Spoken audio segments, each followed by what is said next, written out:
agricultura tem enfrentado grandes desafios. Entre os desafios está o acompanhamento do crescimento da demanda por alimentos a nível mundial. Nós vamos conversar hoje daquilo que nós chamamos de revolução na agricultura e recebemos para tanto o senhor Rodrigo Rossato, que é diretor executivo da AgroPrecision. Bem-vindo, Rodrigo, uma satisfação tê-lo aqui no Armazém do Agronegócio. A satisfação é minha, Moisés. Obrigado pelo convite e vamos bater um papo aí bem legal. Muito bem. Então, eu começaria te perguntando em relação à agricultura de precisão. Revolução ou evolução na agricultura? Essa é uma boa colocação. Eu acredito que é uma evolução. Ela veio realmente, ela é baseada em melhoria de processos que a gente já tinha na agricultura, né? Então se consegue hoje, por exemplo, tu ter uma eficiência muito maior nos teus processos baseada nas ferramentas que ela oferece. Por exemplo, nós tínhamos antigamente, há pouco tempo atrás, né, se coletava poucas amostras de solo numa lavoura para tomar a decisão de um fertilizante que ia ser utilizado em toda ela. Hoje tu retira então várias amostras de solo na mesma lavoura e consegue se posicionar geograficamente cada amostra dessas, consequentemente consegue posicionar depois o fertilizante com equipamentos, enfim. Então, por isso que eu acho que é uma evolução. Ela evoluiu, né, de um processo mais simples que tinha para um processo mais tecnificado, mais eficiente e que traz mais rentabilidade também. Seria certo dizer que ela evoluiu e também inovou, sim, em termos de tecnologia, sim, em termos de como fazer. Sim.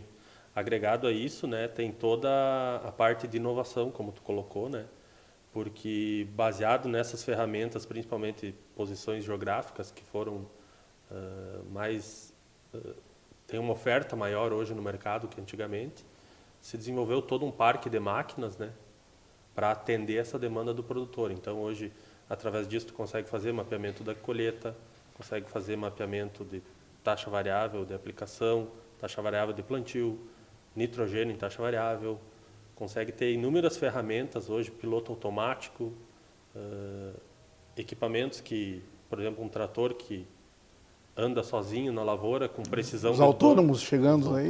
Com precisão de 2 centímetros, né, entre as passadas. Então isso é uma evolução realmente com a inovação que pode ser feita.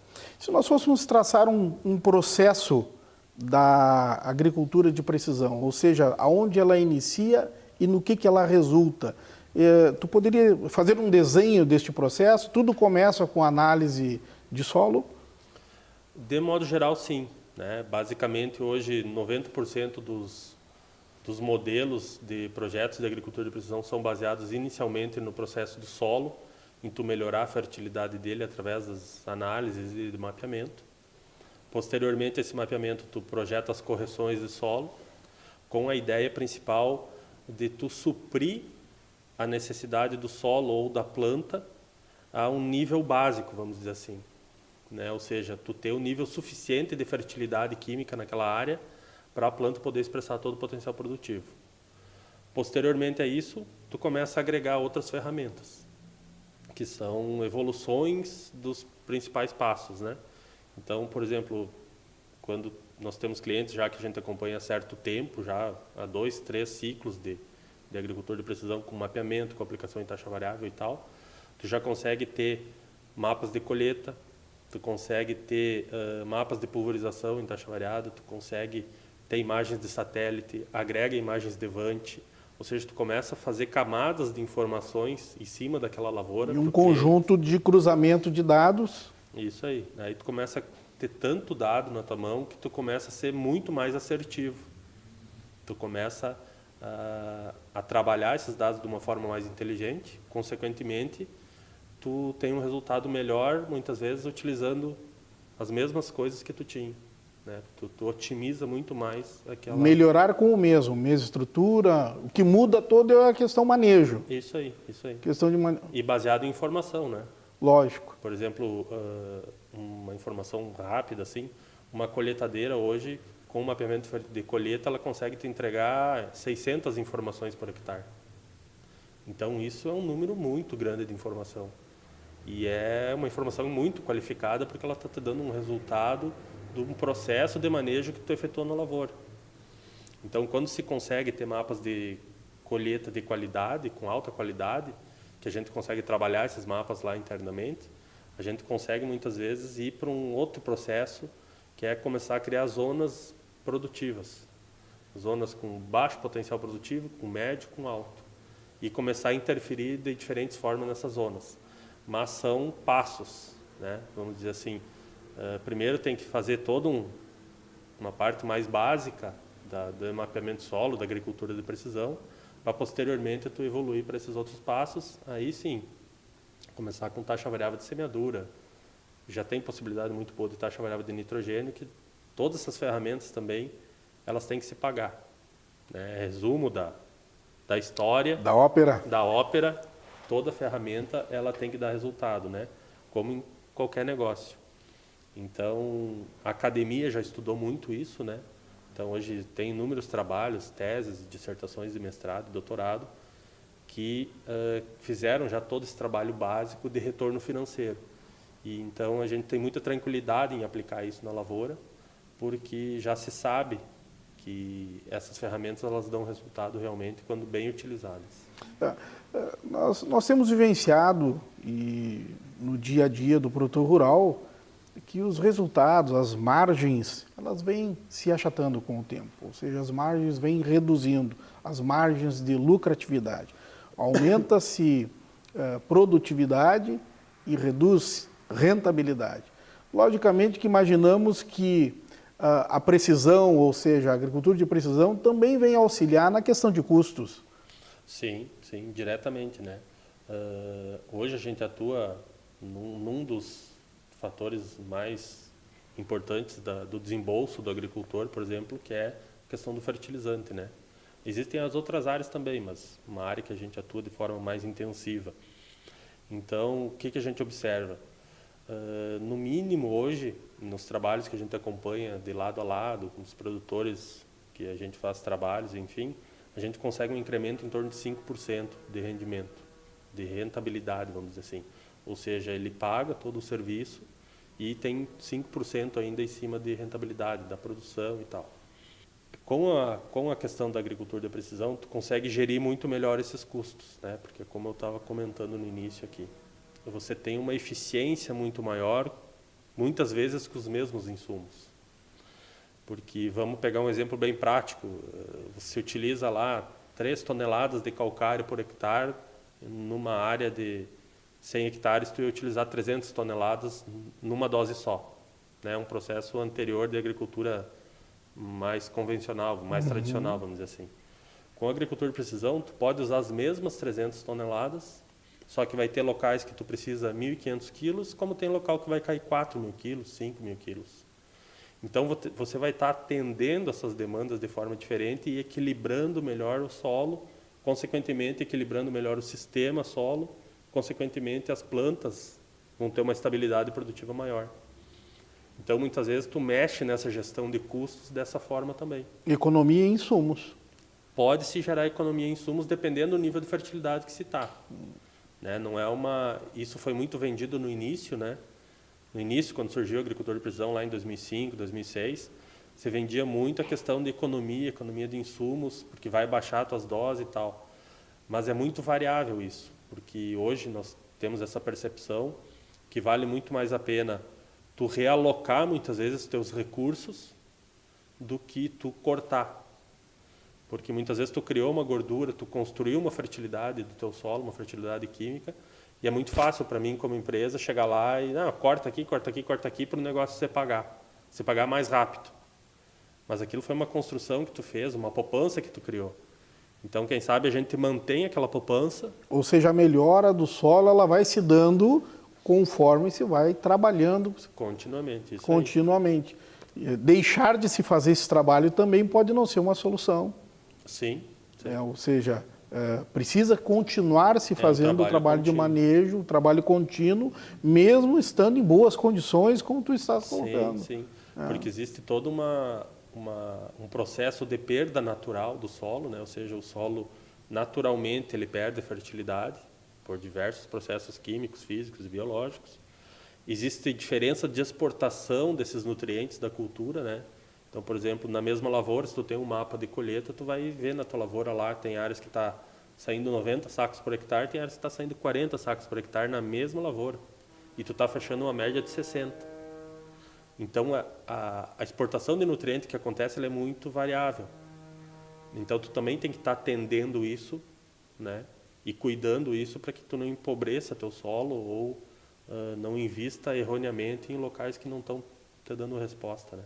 Inicialmente se tinha uma percepção de que a agricultura de precisão ela precisaria escala para se tornar viável. Isso é uma verdade? Não é uma verdade? Ela está à disposição e pode ter acesso para o produtor maior e para o pequeno produtor também? Inicialmente você pensava assim, né? Por quê? Porque vamos pegar 2005, né, que é o ano que a gente começou a trabalhar com isso e tal. Se tinha muita pouca máquina ainda embarcada com tecnologia de agricultura de precisão, né? Hoje, basicamente, todas as indústrias não deixam de sair de dentro da loja um equipamento sem estar com uma barra de luz, sem estar com GPS, um piloto automático, taxa variável acoplado, mapeamento de colheita. Então, hoje as máquinas praticamente standard, elas já saem com toda a tecnologia embarcada. E a tecnologia, ela como um todo, quando lançada, ela sempre tem um custo muito alto. Isso aí. E com o tempo ela vai diluindo, vai reduzindo, que é o que ocorre hoje. Isso aí. Então, por exemplo, nós, da nossa empresa, por exemplo, não temos essa diferenciação de atender somente grandes clientes. Para você ter uma ideia, nós temos uma parceria com uma cooperativa das Missões e semana passada a gente foi lá coletar uma área de 12 hectares de um produtor de leite. Então, daí entra a tua pergunta, né? Será que o cara vai ter rentabilidade em 12 hectares para pagar um processo de agricultura de precisão de mapeamento de solo? É lógico que vai. Isso mostra quanto que ele está preocupado também, porque tudo é proporcional, né? A gente verifica muito isso. O meu problema em 12 hectares é proporcional ao meu tamanho de propriedade. Um problema de um cliente de 300 é proporcional ao tamanho dele. Um problema de um cliente de 1.000 hectares é proporcional ao tamanho dele. Clientes menores ou clientes médios se consegue também atender as demandas de agricultura de precisão através de equipamentos terceirizados. Hoje nós temos equipamentos, tem cooperativas que têm equipamentos, prestadores de serviço, próprios produtores, parceiros, muitas vezes vizinhos se auxiliam e tu consegue fazer o processo de uma forma sem ter um custo muito alto no investimento de um equipamento que vai, numa propriedade menor, ia se demorar um tempo maior para se pagar. Então tem essa possibilidade. Então hoje a gente atua de áreas, como eu te falei, pequenas até áreas realmente bem maiores. E a necessidade da evolução, ou seja, até por uma questão de viabilidade do negócio rural. Nós temos repetidamente falado, o negócio rural é uma empresa, precisa funcionar como uma empresa. Então, ao momento que há evolução, não se pode pensar que se deu certo até agora, continuará dando. Com certeza. Essa é uma observação realmente muito, muito boa que tu fez, né? Porque eu acredito que o produtor rural está sentindo isso muito na pele, né? Esses últimos 10 anos assim deram uma volta muito grande, né? Como nós estávamos comentando no início aqui, a rentabilidade ela baixou.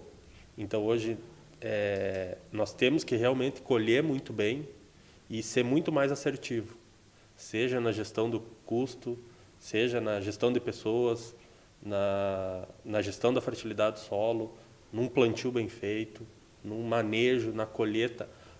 Nós não temos mais espaço para errar. Não se pode mais ser ineficiente. Não se pode mais ser ineficiente. Ou seja, tem que se estar permanentemente buscando acompanhar a evolução tecnológica para que se possa produzir mais e que se possa ter, então, a viabilidade do negócio. Até porque o meu parque de máquinas hoje, em algum momento, precisará ser substituído. E se eu não tiver um negócio na mão e não tiver essa, vamos dizer assim, esse planejamento, eu não vou conseguir logicamente, renovar esse parque de máquinas. Com certeza. E a partir daí, então, eu faço uso da tecnologia para que eu possa, então, trazer essa evolução para dentro da propriedade rural. Com certeza. E logicamente que toda tecnologia ela tem que ser avaliada dentro de cada propriedade, né?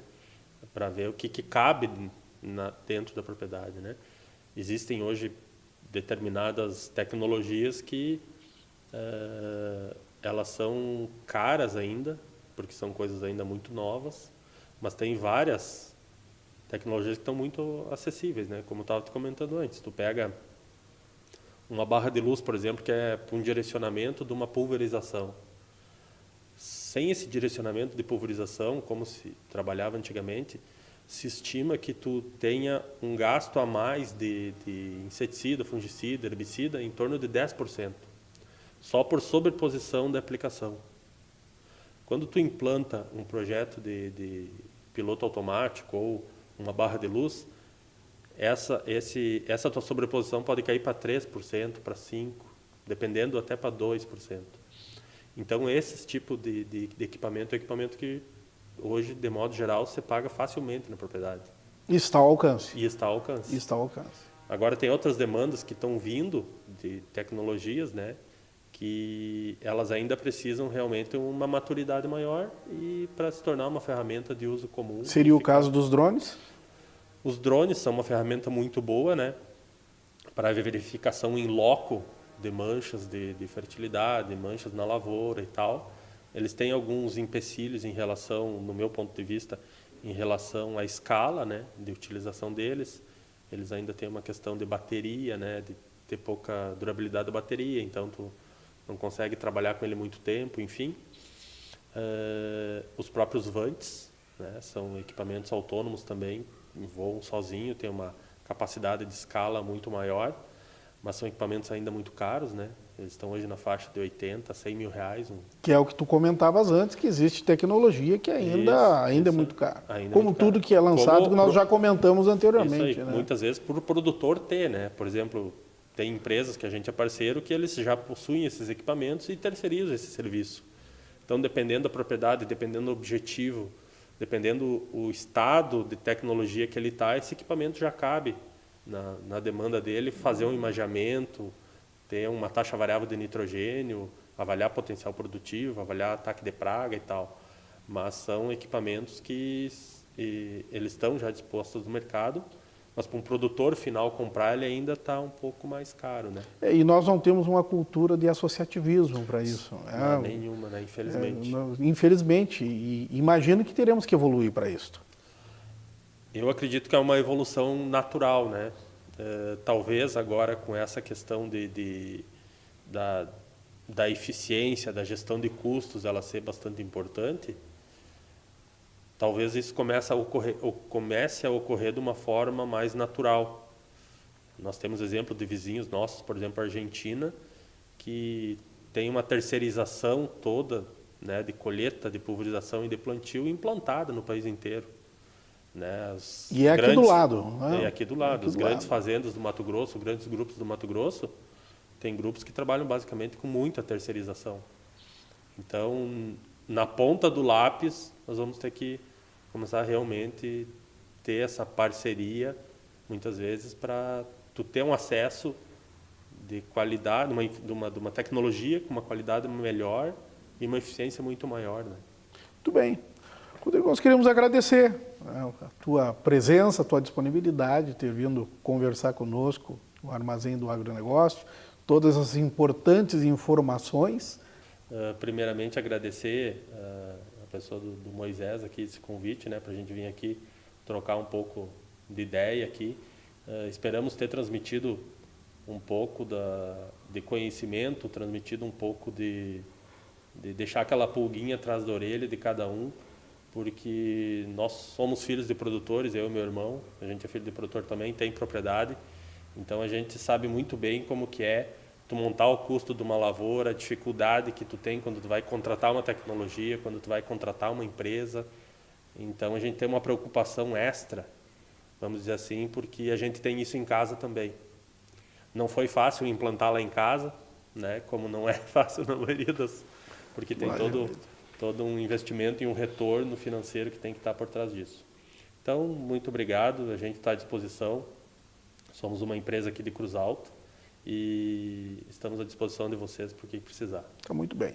E nós, do Armazém do Agronegócio, queremos agradecer a sua assistência, o seu acompanhamento, a participação e queremos convidá-lo, então, para que nos siga no canal YouTube, né? Curta os programas, compartilhe a informação e continuamos aqui. Um abraço.